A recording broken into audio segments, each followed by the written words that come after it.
All right, so you know when you're out on trap line, you run into all kinds of situations. They're not all the same, okay? But here, this edge, it's just silty sand, and the bottoms aren't staying in this gravelly sand on this part of the river. And so what I'm doing is I'm cabling them off, okay? And like we just had here, this beaver was actually laying up there. I don't care if they pull the end out, as long as you still got the top secured to where they can't take your rod and everything. But I'll show you. Let me get this down there. You see, as far as I could push it right there, now it hits the frost line. So then you poke through the frost line, and now it goes in real easy again. So you just got to be really cautious of that. But I'm going to show you what I'm doing here. Because this is so silty, I just grabbed a couple sticks, and I'm basically making a stick bed.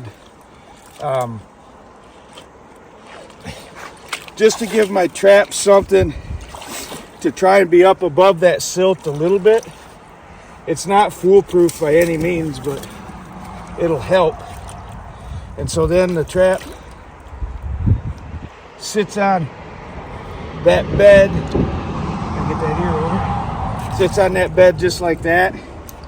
And then I had some big pile on there, and it looks like he actually probably licked it off. I had a pretty heaping amount on it. So I always go right in the jar. And I usually get about that much on. I like to use a lot. And then I had that sitting there just offset of my my trap. But you could tell something licked that off. You don't have to believe it was that beaver.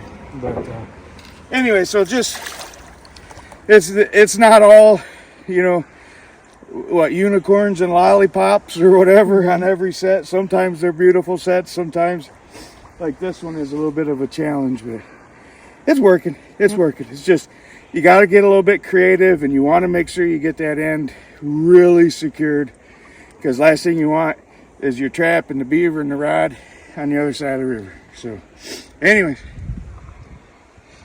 headed down the line that way.